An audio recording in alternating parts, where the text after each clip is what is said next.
I have my Zoom chat. I have my Discord up.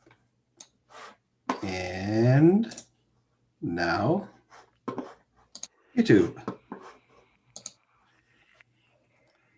All right, so how did you like the lab from last week, working with real malware?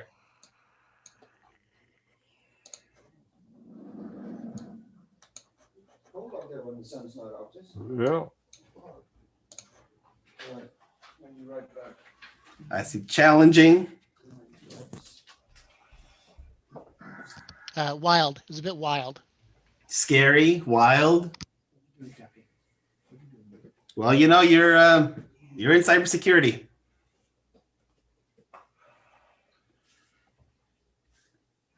Welcome to my world. I love it here.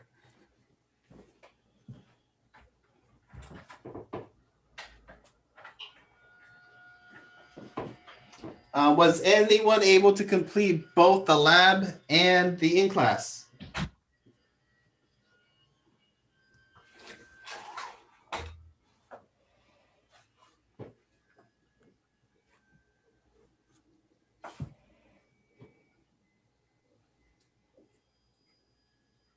Still working on the lab. I think. I think it was in-class assignment that I put a funny in there.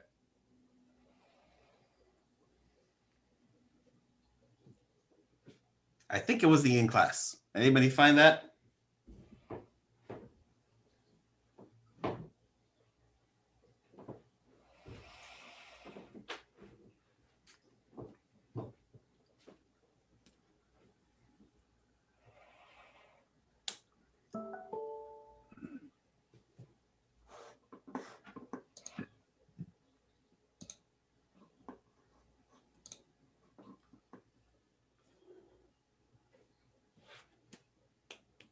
Only because we're moving into module 3.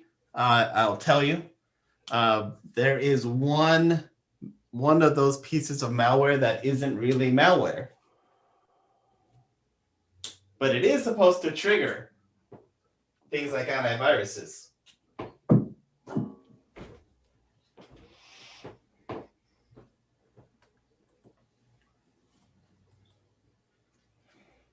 Oh, yes. Yeah. Yeah, there's one in that list that is supposed to trigger any viruses, but is not at all harmful.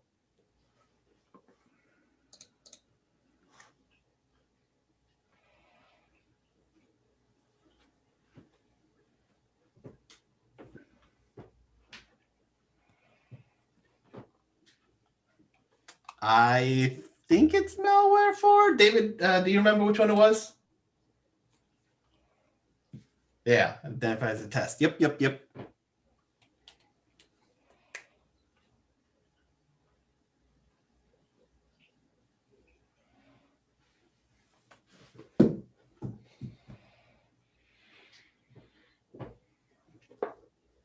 And you also see that getting into cybersecurity definitely requires a knowledge of overall system, things that you will learn in A+. But definitely requires networking knowledge and definitely requires Linux knowledge.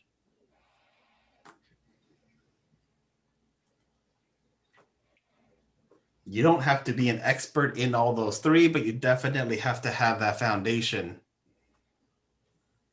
to do cybersecurity. Because it's kind of hard to defend something that you don't know how it works.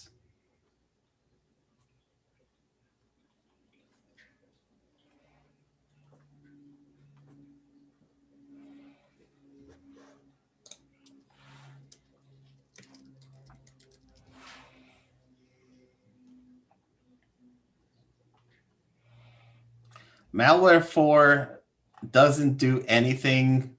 It truly doesn't do anything. But it does. It's a test file for antiviruses.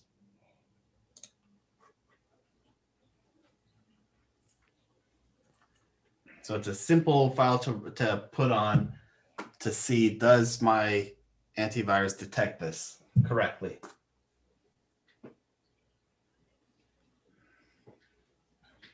It's just a signature. Yep. Yep, it's just a signature. All antiviruses should detect it as that. If they don't, we have a problem.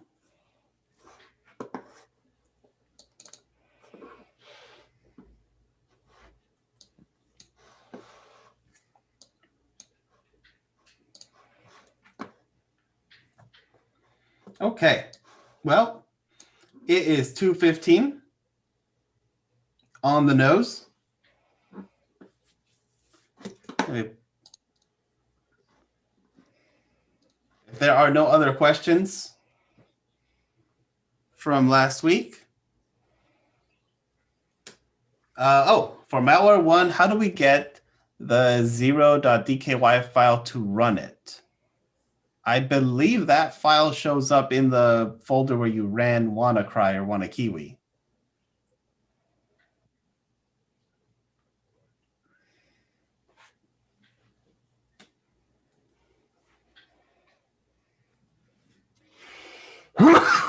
Bless you. Hey, you. How you been, Irvin? It's Dan. Yep, doing well. You look like you lost weight. Me? Yeah. Yeah. Yes, you got to do what's suggested up above and enter the PID for the malware. Yep.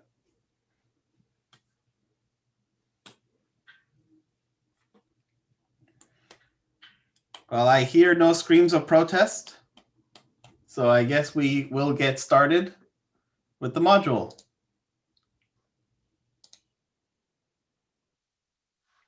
Okay, module number 3 in CIS 75. And as every week, I have a little picture.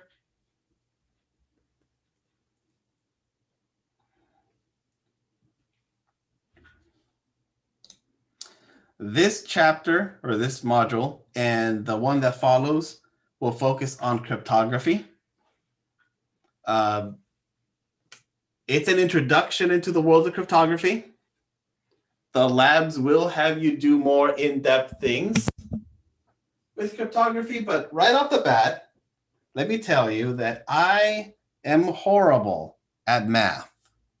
I have always done horrible in math, and cryptography's math scares me.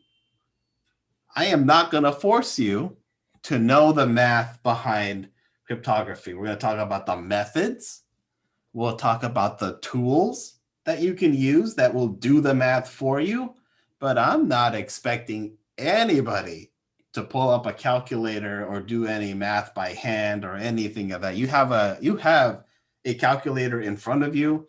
You have tools that you can use both locally and on the cloud through your browser. I do not in any way, shape, or form going to subject you to doing math in this class. This is a math class. This is cybersecurity. So, cryptography is an aspect of the cybersecurity realm, just like penetration testing, digital forensics, incident response, packet analysis, malware analysis, web application, and so on. This world, it's definitely its own branch. I say that because it has its own terminology within it. So for example, steganography, hiding a message within something else. Traditionally, steganography is hiding a message within an image. And you take that message, you divide it up within portions of the file that are not used. Anything from the header to the metadata, or in areas that contain content itself. You send that picture file out. Nobody thinks anything of a picture file. It reaches its destination, and then using another tool to get that message out and rebuild it. And here's the thing that was sent secretly through a picture. The attack on SolarWinds used DNS packets. They embedded commands within DNS packets and further obfuscated it. So it doesn't have to be putting a message inside a picture, although that's normally what people first think of steganography. It's just taking a message and hiding it within something else so that nobody suspects that you're transferring, whether it's a message or it's data, just plainly through the internet.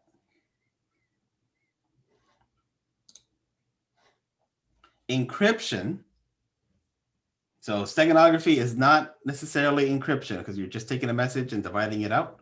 Encryption is using math to turn a message into something that no one else can understand unless they know the math to reverse. So the three main terms that go with this are plain text, ciphertext, and clear text.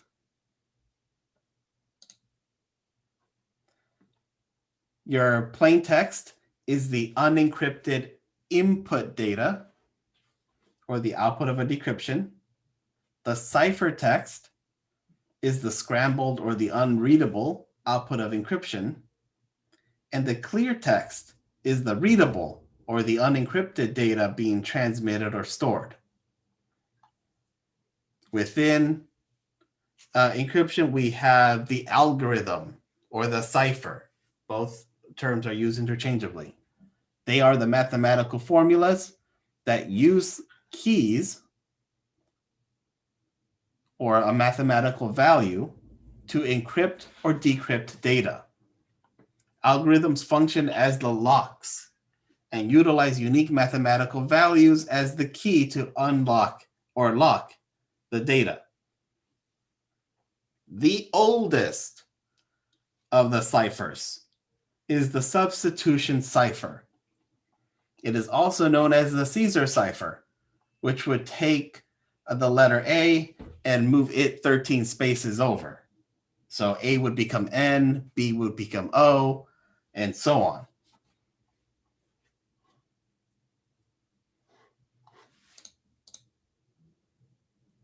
Another cipher is the XOR cipher, based on the binary exclusive OR operation. You will take 2 bits, compare them.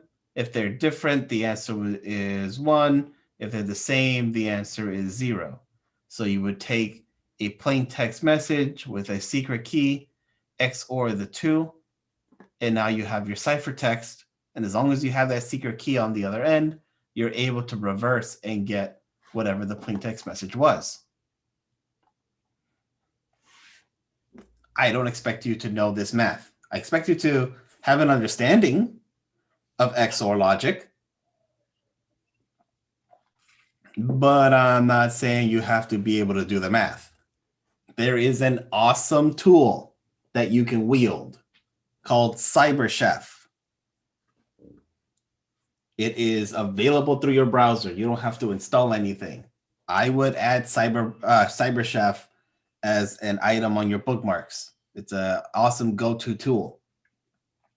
So when you need to do any ciphers like it, just go to CyberChef and let it do the math for you.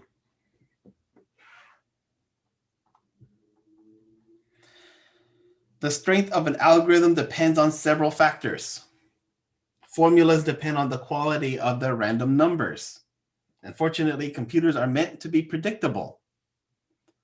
Software relies on pseudo-random number generators. Attackers use statistical analysis against ciphertext to discover the key to the algorithm. 2 factors are diffusion, which is a single plaintext character is changed, then multiple ciphertext characters will also change. And confusion, the key does not relate in a simple way to the ciphertext. Eliminating a one-to-one correspondence between plaintext and ciphertext allows the plaintext to be diffused across several characters in the ciphertext. Confusion can be slowed by making every ciphertext character depend on several parts of the key, forcing the attacker to create the whole key rather than pieces at a time.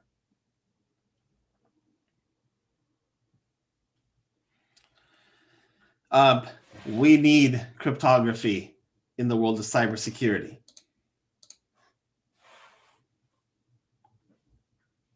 This should look familiar.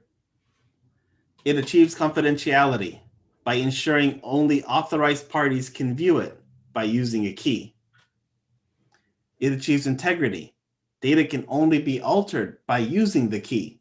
If it's altered during transmission, the key won't work, and the entire data is corrupted, rendering it safe.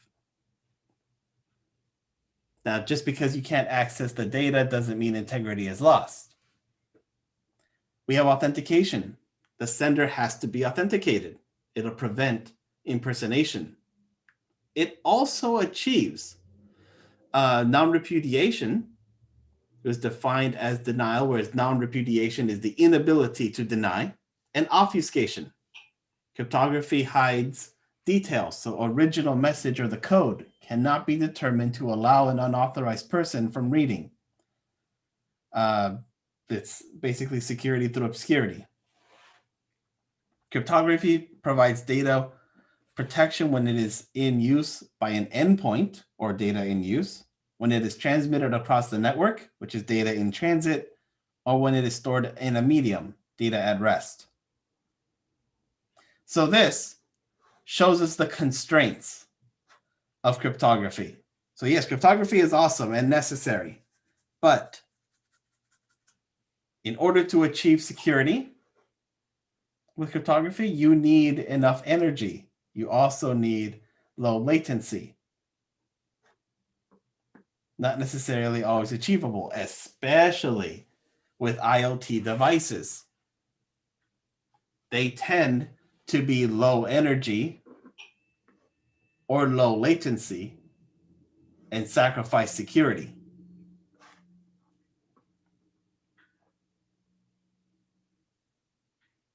So if you are a user of IoT, know that for most IoT devices, there's just not enough power to secure them. They are physically unable to have enough power and resources to secure communications, therefore leaving them wide open to attacks.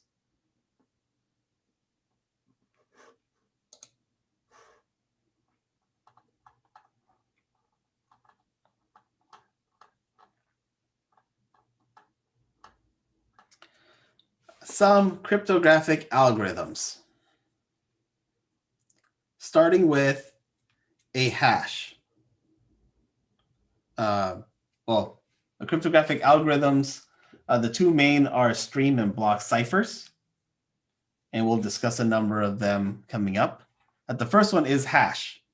It creates a unique digital fingerprint of a set of data. The result of that would be called a digest or a message digest or a hash. Hashes are one way because the purpose is not to create a decryptable ciphertext.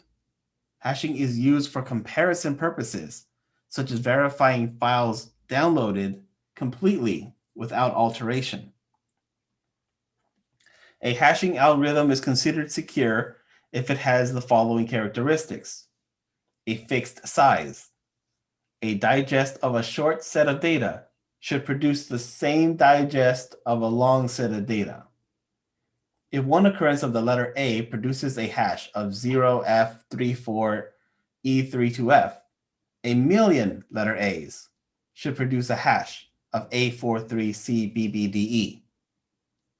The hash length does not change dependent on the amount of data being processed. The hash should always be the same length. It should be unique. Two different sets of data cannot produce the same digest. It should be original. Should not be possible to produce a data set that has a desired or predefined hash. And this should also be secure.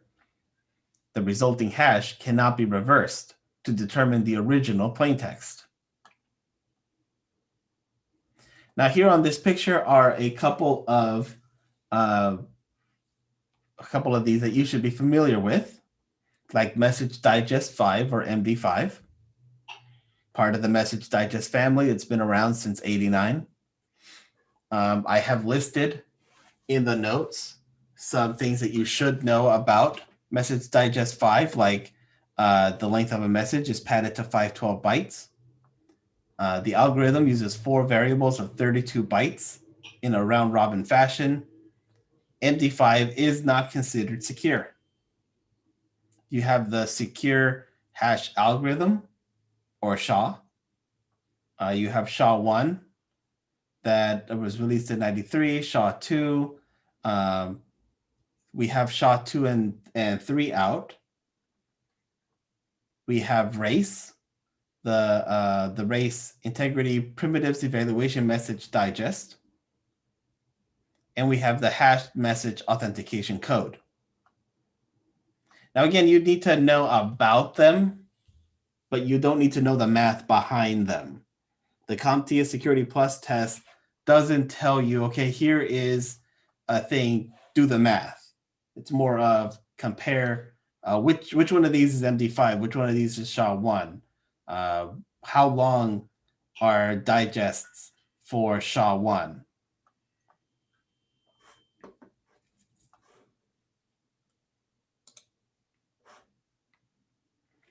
So symmetric cryptographic algorithms.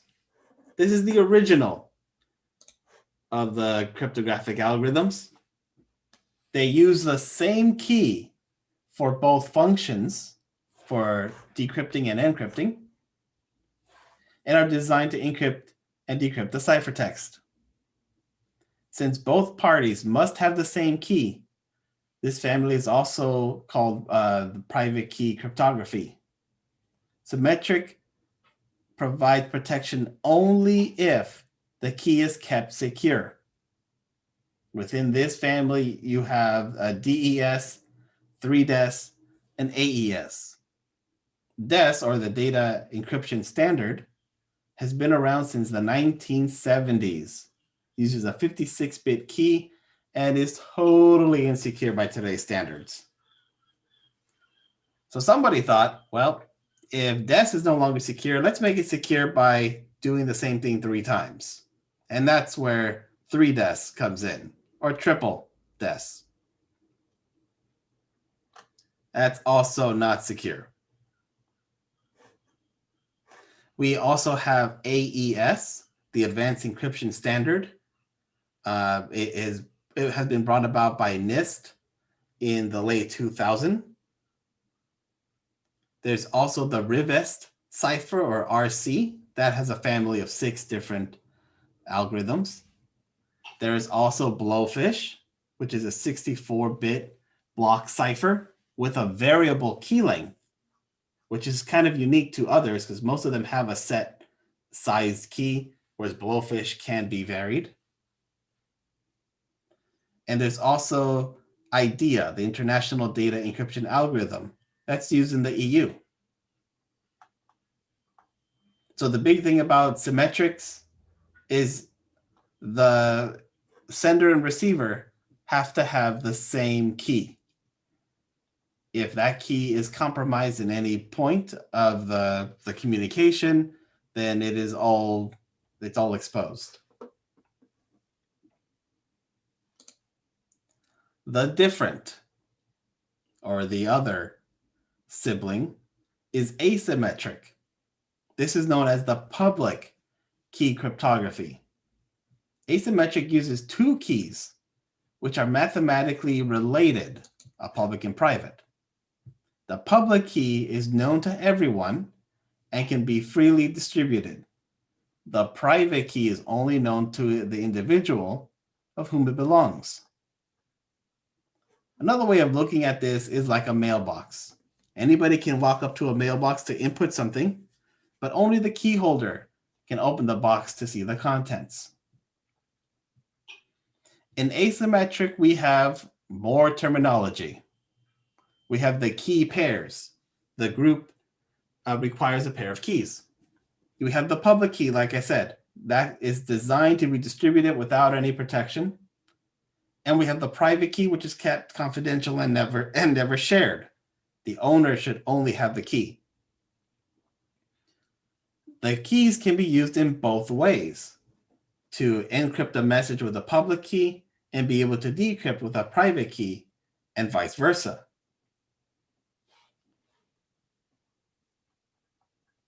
One of the most common algorithms in asymmetric is RSA. In the notes, I gave you a step, kind of the steps that it takes to do it. And it's 1, 2, 3, 4, 5, 6, 7 steps to do RSA. You take two huge prime numbers chosen at random. They're multiplied together to solve for a variable. Then you have to do a calculation. Then you have to find a number that is not a positive divisor of one of the earlier two. You have another calculation to do, and you come out with the public key and private key pairs.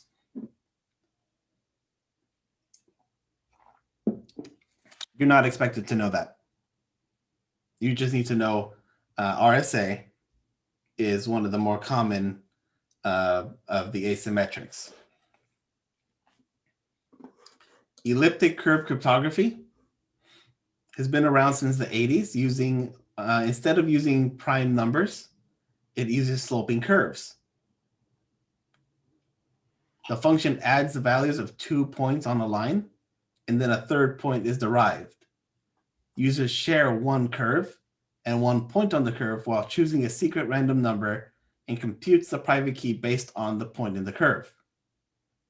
The user's shared public key can generate private keys on the curve.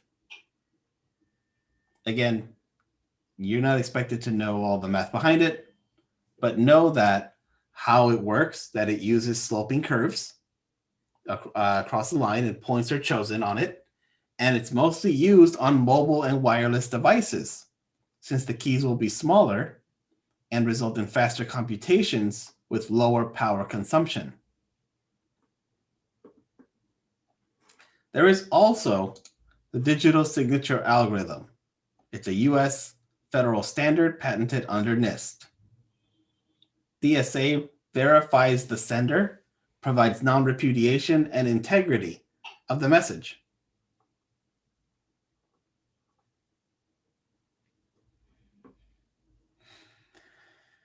Asymmetric, its main purpose is to solve the problem of exchanging keys.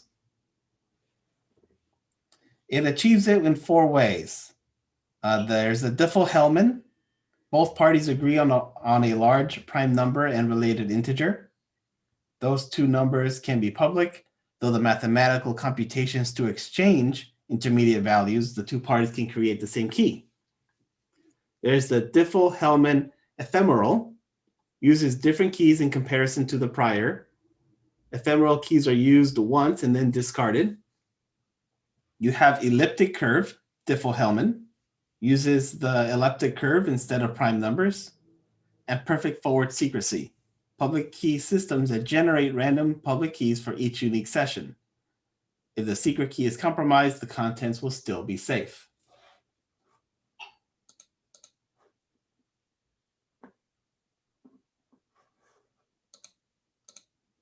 Working our way through to cryptographic attacks, because that's the reason why this math has gotten crazier and crazier and crazier.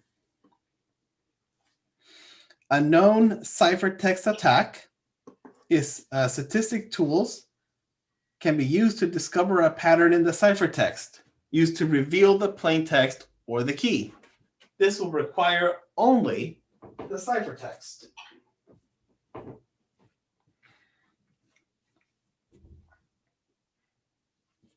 You also have things like the downgrade attack.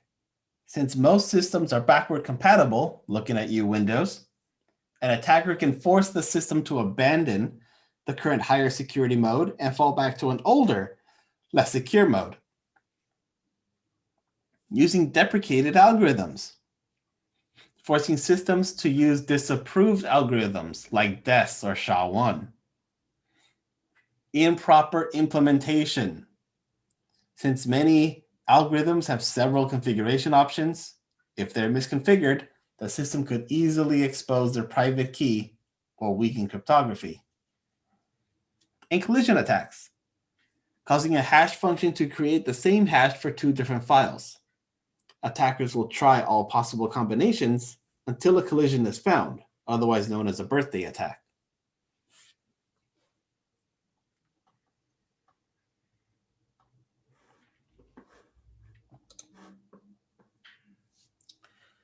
You can do encryption through software, which is how you typically use it. For example, Pretty Good Privacy, or PGP, uses both asymmetric and symmetric cryptography. PGP generates a random symmetric key to encrypt the message. The symmetric key is encrypted with the receiver's public key and sent with the message. PGP will decrypt the symmetric key with the recipient's private key, then use the symmetric key to decrypt the message. You also use it in operating systems, such as the Windows encrypting file system. Apple uses File Vault. Linux uses LUX, or the Linux hard disk encryption. You also have Windows BitLocker as part of that group. It's completely transparent to you. The operating system handles the encryption and decryption of files and or of the disks. But you don't get to see any of the math. You just know that it works.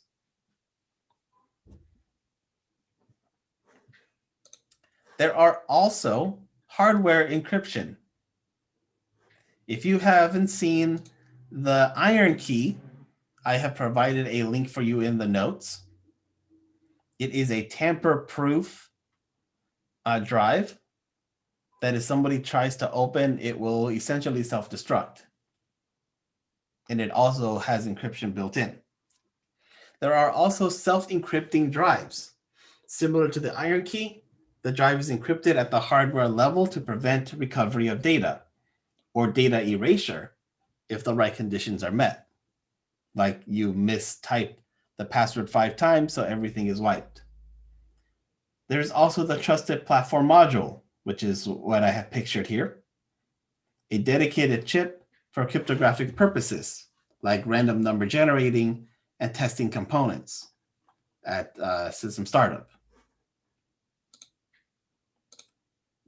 There are also hardware security modules. Network-based appliances provide security to multiple devices and handle all the math processing for encryption.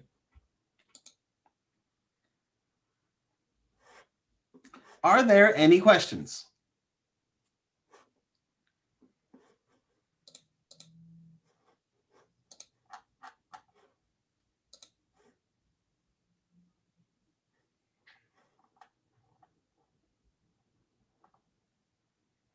Looking around, looking around.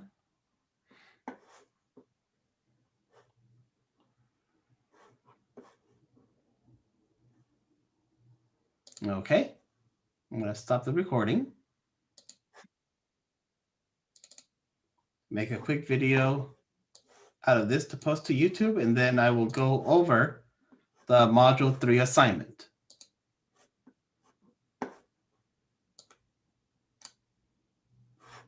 So this should be up in just a little bit.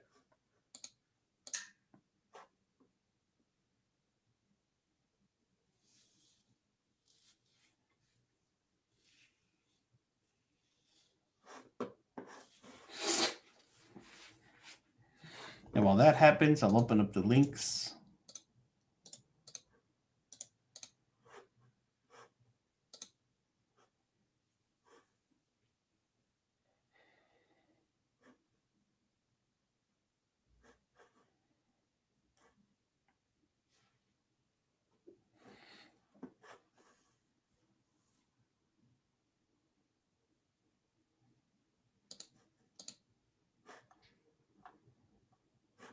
Awesome. Save the MP4. Move this up to YouTube.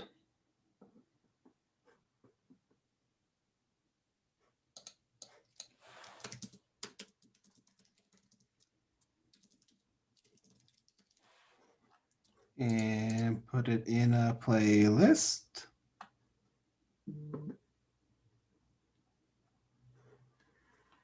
Aha, that one. Not made for kids. And public and publish. Excellent. So while that's underway, let's talk about the work for the week.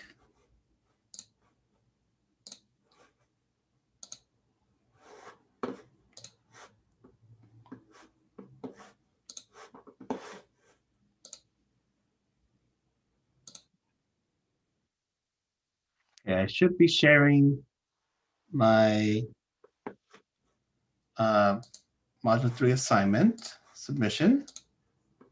There we go. So as you are noticing, I have a lot of hands-on stuff because I don't like to just talk in theory. I like to actually put knowledge into use to get that in-depth understanding.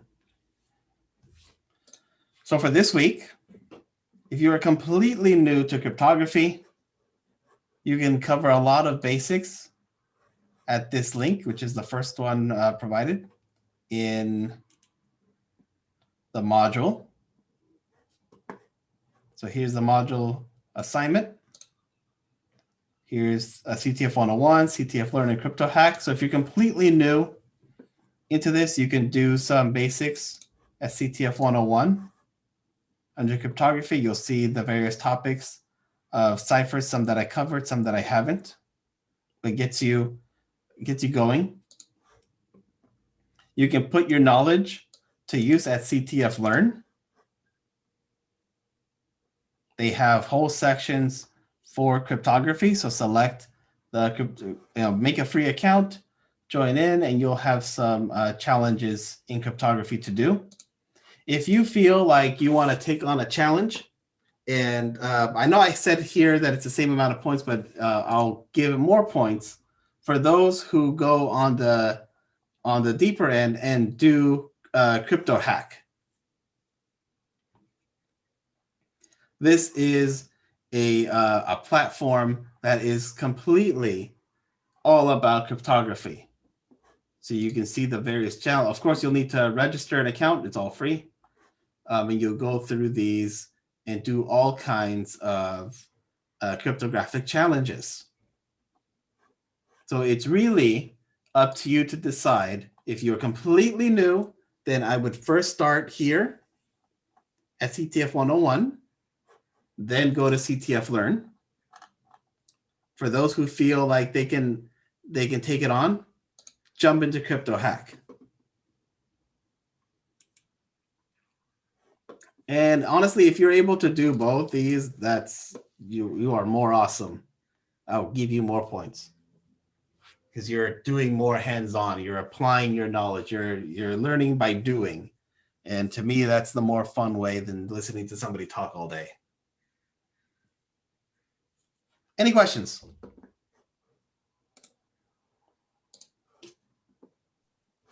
So the doing of these three things you showed us potentially is the assignment. What do we turn into? So if you're doing, for example, crypto hack, there's a in your account, it shows you the progress. You would take a screenshot of that and send it. Same with this. They both have a way of showing the work you've done. So that's what you would be submitting.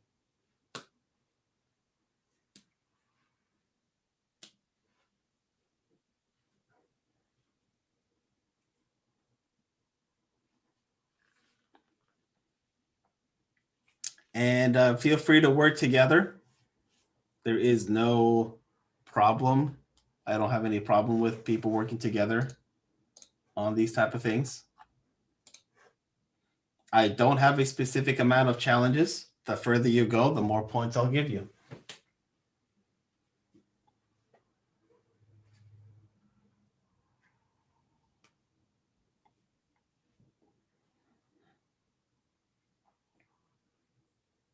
If you're able to complete all of CTF Learn, then that's a whole bunch of points. If you're able to do some of this and some of this, like, yeah, I'm going to leave it up to you to work together. with others in the class, or if do it all by yourself if that's how you want to go about it. But I want you to get some hands-on experience in cryptography.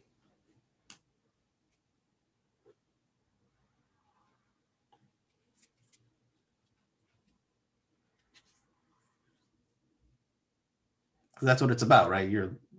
We learn by doing. Because cybersecurity isn't a theory, it's a practice.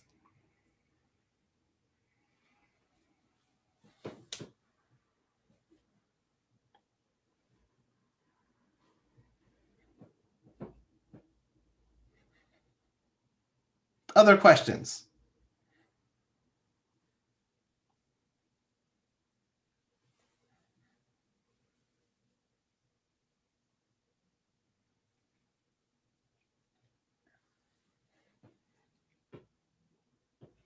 Okay, I see none. If you do come up with questions, feel free to ask away on Discord. So for now, I'll stop the recording.